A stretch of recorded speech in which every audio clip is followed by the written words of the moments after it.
tatalakayin naman po natin ang isang makabuluhang proyekto ng One Malacanang Palace Eagles Club Incorporated na naglalayong maghatid ng tulong sa ating mga kababayan. At upang bigyan nga tayo ng detalye patungkol sa charity project na ito, ay makakapanayam po natin ang Regional Governor ng One Malacanang Palace Eagles Club Incorporated na si Mr. Rodolfo Evangelista. Good morning po at welcome sa Rise and Shine Pilipinas. Good morning po, Ma'am Miggy, Sir Opo. Pipi. Good morning po.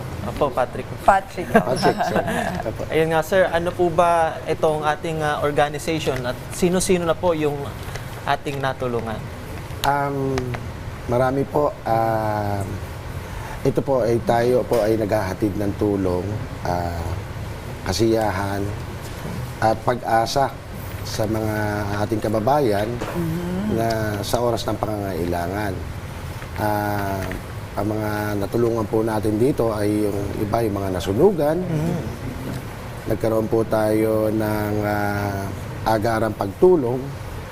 Namahagi po tayo ng mga donasyon na damit mula sa iba't ibang miyembro. Tayo po ay nagpakain din po tayo, feeding program. Namahagi ng konting bigas, konting tulong.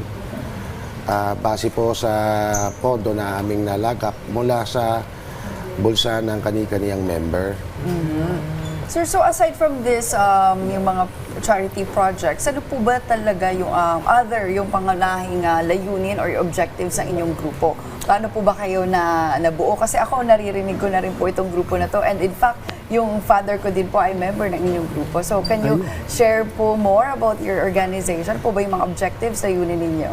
Iisa lang po ang layunin ng bawat agila. Ang makatulong sa ating kababayan na kapuspalad. Gusto natin sila na sabay-sabay natin itaas ang antas ng kanilang buhay kahit sa maliit na paparaan lamang. Nabanggit nyo kanina, Sir Rodolfo, yung mga natulungan nyo na, yung mga nasusunugan po. Pero meron pa po ba kayong iba pang mga beneficiaries po sa inyong pong organization? Opo. Tayo po ay law-abiding citizen. We identify the 5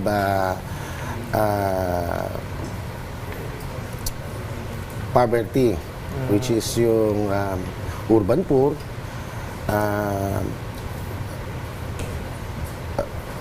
what do you call this? Indigenous people, fisher folks, and magsasaka. Yes, yung mga nasa marginalized sector po talaga. Yes So, po. paano po ba yung nagiging proseso o yung sistema ninyo? Like, you look for an organization that you're gonna help or yung mga pwede pong lumapit po sa inyo? Sa amin po kasi, sa amin bilang Agila, pag pumasok ka po dito, handa ka pong tumulong na walang inaasahang kapalit. Kung meron po na ibang mga kuya rin, o meron kaming mga relief dito, at malaki yung inyong tutulungan, sila po ay dinodonate po nila yung sa kanilang ibang clubs. Ganun po kami nagtutulungan in collaboration po with other clubs, Eagle clubs. Sa ngayon, sir, gaano karami po kayo sa inyo pong organization? Sa ngayon, meron po kaming mga 200 miyembro po. And still growing po. Yun. Kasi nagustuhan po nila yung aming programa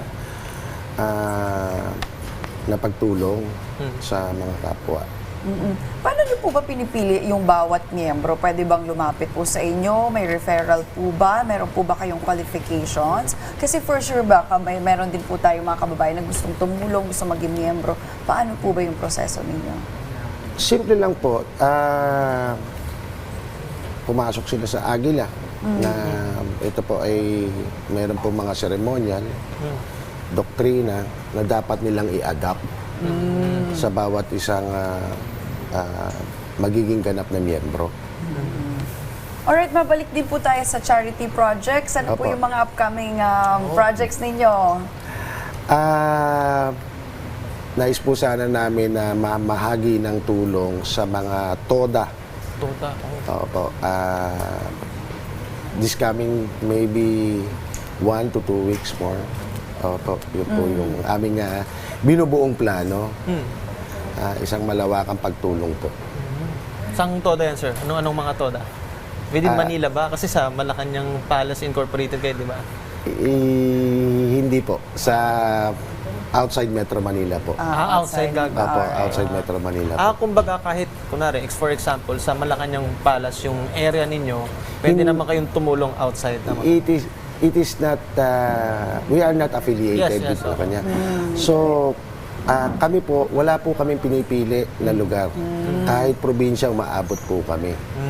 Kasama po dyan yung mga indigenous people. Like I said, sila po yung isa sa mga pangunahing beneficiaries namin.